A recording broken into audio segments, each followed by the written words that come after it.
dia, gente. Só me descrevendo aqui, né? Minha autodescrição. Eu sou uma mulher branca, tenho cabelo castanho, olhos castanhos, meu cabelo é cacheado. Eu estou vestindo uma blusa laranja hoje e estou aqui na minha casa. Aqui no fundo tem uma estante com alguns livros, algumas plantinhas. E é isso.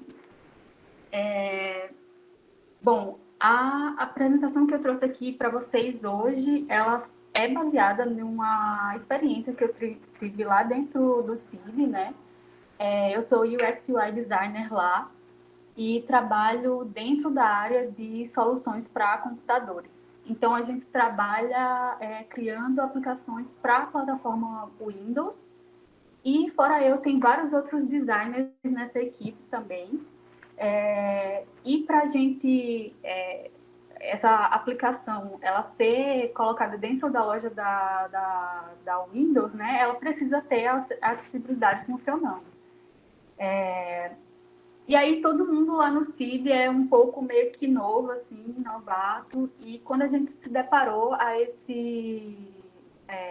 essa fase, né, do projeto de ter que definir essas definições da acessibilidade, começaram a surgir várias dúvidas de como fazer essa documentação e tudo mais. E aí a gente montou um grupo de estudo para saber mais sobre esse tema. E a gente passou a consultar bastante a documentação da própria Microsoft, né? E aí, quando a gente começou a buscar esses assuntos, a minha situação era basicamente essa aqui. Eu me senti bastante perdida, porque a documentação da Microsoft, ela é muito extensa e também você abre uma página, eles te dão vários outros links e você vai abrindo aquele 1 milhão de abas, quando você menos espera, você está com o seu computador com várias abas abertas e sem saber exatamente qual assunto ali seria relevante para dentro de cada projeto, né? A gente sabe que cada projeto tem uma particularidade. Mas aí eu trouxe aqui hoje informações que eu consegui trazer de lá, né, da Microsoft e também da própria equipe que eu trabalho, né? A gente foi compartilhando informações e hoje aqui é meio que um compilado disso. Só para deixar claro que essa documentação que precisa ser feita para a Microsoft, ela precisa de 3 pilares, né? A navegação por teclado, o uso do narrador e o alto contraste. Hoje eu vou trazer aqui mais sobre a navegação do teclado e a do narrador, tá? Certo? Mas só deixar claro que o alto contraste também é algo que é necessário definir. Então, a navegação por teclado, o que é, né? Basicamente, você dá a chance das pessoas navegarem por uma aplicação usando somente o teclado. Então, é muito usado por pessoas que possuem alguma deficiência visual, ou uma deficiência motora, ou até mesmo por alguém que não tem um mouse naquele momento e precisa usar só o teclado para navegar. E aí a gente tem teclas que são bem importantes, né, para essa interação acontecer. A gente tem a tecla Tab, que ela avança na navegação, então ela vai ser utilizada para acionar os itens que seriam clicáveis, né, digamos assim, se você tivesse com o mouse. Então ela foca em itens como botões, links, basicamente tudo que seja acionável, né, digamos assim. E aí, o conjunto das teclas Shift e Tab, ela faz esse movimento ao contrário da tecla Tab, né? Então, ela retorna na navegação. E aí, a gente tem as setas direcionais também, que servem para navegar entre itens. A gente tem a tecla Enter, que ela muito utilizada para finalizar, para enviar alguma coisa. Então, se a gente tem uma caixa de diálogo, por exemplo, a tecla Enter, ela assume a função do botão primário de uma caixa de diálogo, por exemplo. Então, se você aperta lá, ela faz aquela ação. E tem a tecla ESC, que geralmente fecha ou sai algum item, né? Então, pegando também o exemplo da caixa de diálogo, se a gente apertar a tecla ESC, ela vai fechar aquela caixa de diálogo, né? E aí, uma das coisas que a gente tem que pensar primeiro, quando a gente está definindo esses itens, né, é como que eu posso tornar a navegação mais rápida ao utilizar um teclado. E aí, a documentação da Microsoft, ela traz dois cenários. O primeiro aqui, essa imagem, ela traz uma listagem, sendo que essa listagem ela está dividida em dois blocos.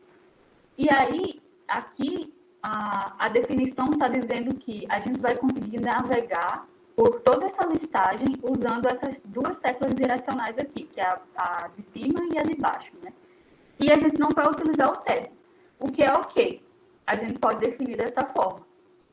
Mas também tem outra forma de se definir, que seria deixar as teclas direcionais navegando em um bloco só, e aí utilizar a tecla Tab para pular entre os blocos. Então, com isso, se a pessoa estiver em qualquer um desses itens aqui e ela apertar a tecla Tab, ela vai saltar para outra área da aplicação. E isso é muito bom porque a pessoa acaba usando o Tab como um atalho assim, para avançar mais rápido na aplicação, né? E aí, quando a gente está projetando a navegação por teclado, a gente tem que pensar na ordem significativa, que é seguir a ordem de leitura de determinada linguagem. Então, se a gente está usando na aplicação uma linguagem que é o português, inglês, etc., a gente lê da esquerda para a direita. Então, o foco do tab ele tem que seguir essa mesma ordem. Se for uma língua que usa da direita para a esquerda, por exemplo, como o árabe, o foco também vai ter que seguir essa mesma ordem.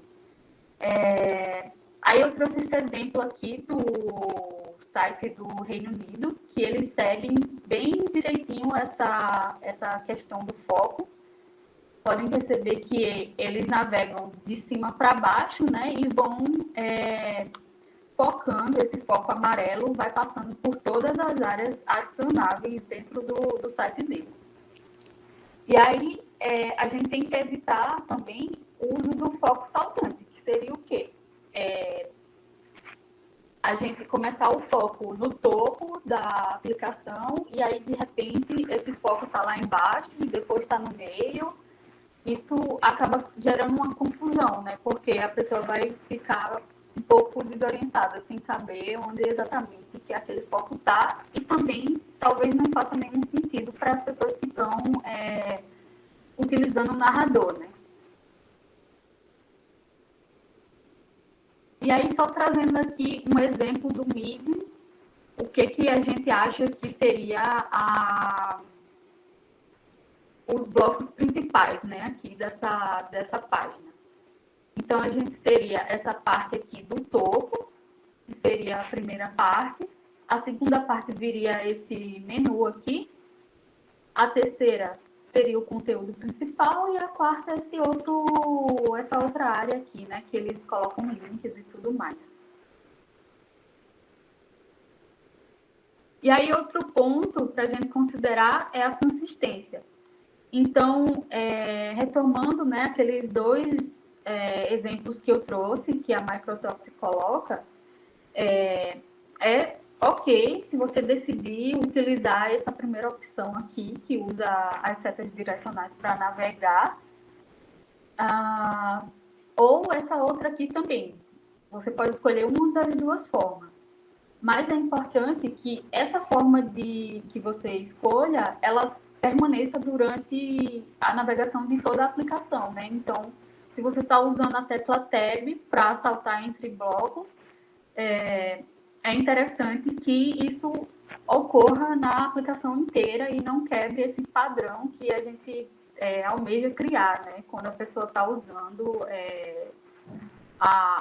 o produto. Né? E aí outro item também sobre a navegação por teclado, que é muito importante, é definir o foco visual. A Microsoft já traz um padrão, que é esse aqui, um foco que tem esse outline, essa borda preta, né? E um outline, na verdade, a parte de dentro é uma bordazinha branca, não dá para ver muito bem aqui.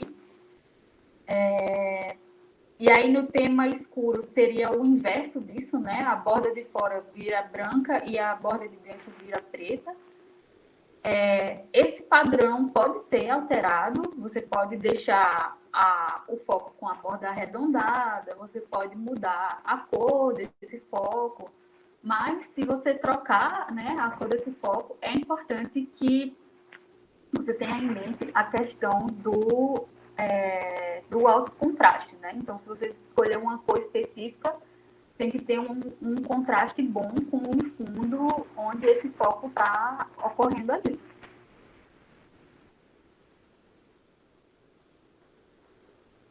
E aí, como documentar, né? A primeira coisa é você criar componentes das teclas do teclado, ou então procurar alguma biblioteca que já exista esses componentes para você.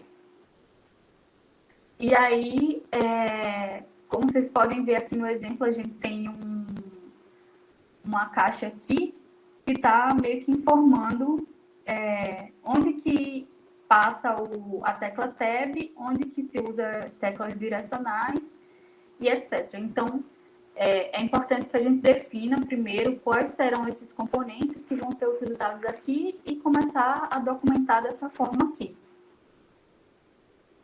Então, é importante que a gente tenha na documentação a ordem que esse tab vai acontecer. Então, para isso, né, a gente pode usar a numeração, que seria, por exemplo, aqui nesse exemplo, né, a gente tem uma listagem de cards com o número 1 aqui, né, definindo essa área. Então, isso quer dizer que o tab ele vai focar primeiro aqui. E quando a pessoa apertar o tab de novo, ele vai cair nessa área 2 aqui. E aí, aqui a pessoa utilizou esse símbolo para definir que as setas direcionais vão passar nesses itens aqui. Outra forma de documentar é fazer um caminho de leitura, né? Como a pessoa utilizou aqui essa seta, indicando exatamente o caminho que o tab tem que percorrer. Ou então, utilizar a numeração mesmo. E aí, aqui no exemplo do Medium, né, a gente teria, por exemplo, o primeiro foco nesse campo de busca. Aqui, a pessoa poderia utilizar as teclas de setas direcionais para navegar por esses botões. Apertando o Tab, ela poderia cair aqui nessa segunda área e utilizar as setas direcionais também para navegar nesse menu. E assim por diante, né? Então, assim, dessa forma, a gente vai documentando e deixando claro para o pessoal do desenvolvimento, quando pegar essa documentação, né? Saber exatamente o que tem que acontecer ali. E aí a gente tem também o narrador, né? O que o narrador é? É uma aplicação que já vem pré-instalada no Windows, né? E ela serve para ler o que está aparecendo na tela, né? Então, é um leitor de tela. Funciona assim como outros leitores de tela, né? Tem configurações para você escolher a voz que você quer, a velocidade, tem uns atalhos específicos, né, para você utilizar essa aplicação. E o bônus é que já vem instalado, né? Então a pessoa pode usar essa aplicação sem maiores problemas, assim. E aí, quando a gente está pensando no narrador, como que a gente pode deixar essa informação que vai ser ouvida, né, mais compreensível? A gente tem que ter sempre isso em mente quando a gente está fazendo essas definições. E aí, a gente tem 3 itens aqui que é importante considerar, né? A primeira é a ordem significativa, que seria a ordem de leitura e navegação. O teclado, elas têm que estar andando em conjunto, né? Então, se você está seguindo aquela ordem de leitura da esquerda para a direita, o narrador ele também tem que seguir a ordem que esse tab está navegando, considerando os textos também que não são acionáveis, né? O outro item são os níveis de verbosidade que o narrador tem. São 5 níveis de verbosidade.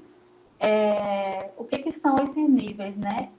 Basicamente, o usuário escolhe qual o nível que ele quer nas configurações, e aí o narrador vai ler mais ou menos informação de acordo com esse nível.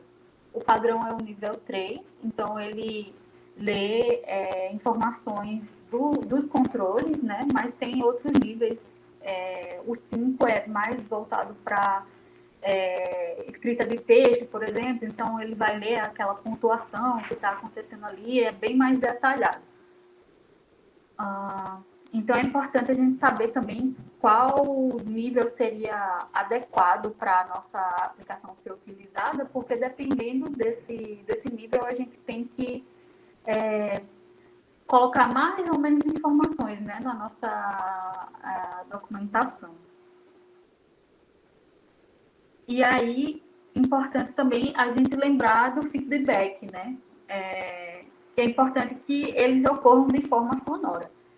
Se a gente tem a gente está fazendo um download de um arquivo, por exemplo, na nossa aplicação, a gente que enxerga, a gente consegue ter aquele feedback, que é, por exemplo, uma barra de carregamento, uma porcentagem, mas aí a pessoa que não enxerga, ela não consegue ter essa mesma percepção. Então, é importante que a gente dê um feedback sonoro para ela conseguir saber que o sistema está funcionando ali, que aquele download está ocorrendo, que o download finalizou, né, por exemplo. Então, é importante a gente definir também prestar atenção nesse ponto, né? E aí, trazendo o exemplo aqui, desse menu lá do Minion, né? A gente tem como que a gente define, né, a parte do narrador. A gente tem que colocar essas características aqui, esses itens, que é como essa informação vai ser lida, né, pelo programa. Então, se a gente tem esse primeiro item aqui do menu, o nome dele vai ser For You, a função dele é um botão, o valor dele é selecionado, porque a pessoa ele tem esse estado, né, de estar selecionado ou não estar selecionado, e tem uma posição, ele está na posição 1 de 7. Por que a gente coloca a posição, né? Por que é importante ter isso? A gente que enxerga, a gente consegue ver que tudo isso aqui faz parte de um agrupamento. Por quê? Porque a gente está utilizando o mesmo tamanho de fonte, a mesma cor. A gente tem espaçamentos iguais aqui entre esses itens, né? Então, isso faz com que o nosso cérebro entenda que tudo isso aqui faz parte de um mesmo grupo e, basicamente, porque eles têm o mesmo estilo. E estarem posicionados um perto do outro ali, né? Tem essa questão também. A pessoa que não enxerga, ela consegue ter essa percepção a partir da posição que está sendo dita ali, né? Então, se ela escutar a posição 1 de 7, ela sabe já que aquilo faz parte de um agrupamento específico. E aí aqui, por exemplo, seria 2 de 7, 3 de 7, etc. Assim por diante. E aí, como documentar, a gente tem Também, né, seguindo o padrão do Tab Navigation, a gente tem que indicar qual vai ser a ordem que esses elementos vão ser lidos. E a gente tem que colocar essas propriedades que eu mostrei para vocês ali no slide anterior, né? Dizer exatamente o que é que vai ser lido em cada componente desse.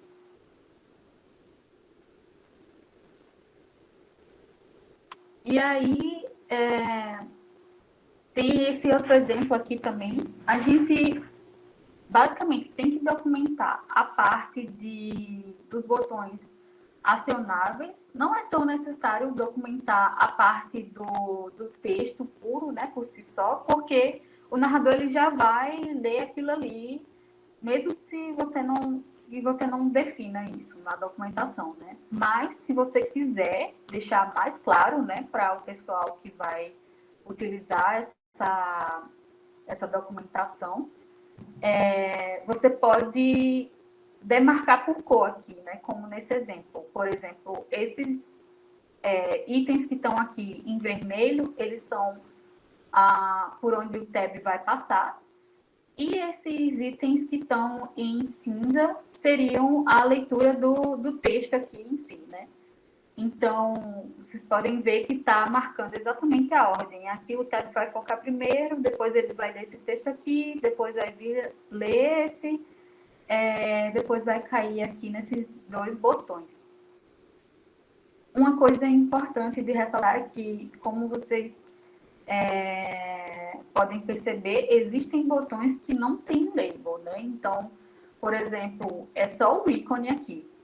E aí, a gente tem que definir qual que seria o nome para esse botão, né? Então, aqui, por exemplo, poderia ser favoritar a vaga, ou alguma coisa como salvar a vaga, ou algo desse tipo, né? Meio que é importante a gente descrever a ação que aquele botão vai ter para que a pessoa consiga entender o que aquele botão faz.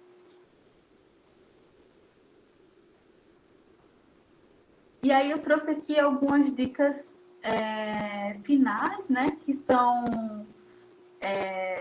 um é o plugin da própria Microsoft, é o Focus Order, né? Ele funciona no Figma, e aí você consegue utilizar esse plugin para fazer essa documentação do narrador, definindo, né?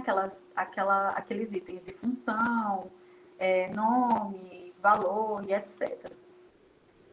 A outra é o Accessibility Notation, que tem aqueles componentes de teclas do teclado, que aí vocês podem utilizar, já é uma biblioteca pronta lá, né? E aí seria só utilizar dentro do projeto. E tem também essa outra biblioteca aqui, que é o Accessibility Blue Lines, e também dá para ser utilizado. E aí vocês conseguem aproveitar essa documentação que já existe, né, para salvar um pouquinho de tempo aí. Outra dica também é que, em questão de documentação, né, a gente sempre tem que conversar com o pessoal de desenvolvimento, né, para ver qual é a forma ideal de se documentar. Então, é essencial, né, que a gente consiga conversar com o pessoal de dev para ver se está tudo certinho, se eles estão entendendo e tudo mais. E é isso, basicamente. Eu deixo aqui os meus contatos. Quem quiser falar comigo no LinkedIn, pode mandar mensagem. Hoje à tarde eu vou colocar um conteúdo no Medium, que vai sair no meu Medium e no Medium do Ciri, né? É só procurar lá Ciri Design. Um conteúdo especificamente sobre essa apresentação que eu fiz hoje e essa apresentação, né, esses slides vão estar lá. Então, se vocês quiserem ter acesso a mais informações, outros links, né, que eu utilizei para gerar esse conteúdo, acessem lá, que vai estar lá hoje à tarde, tá bom?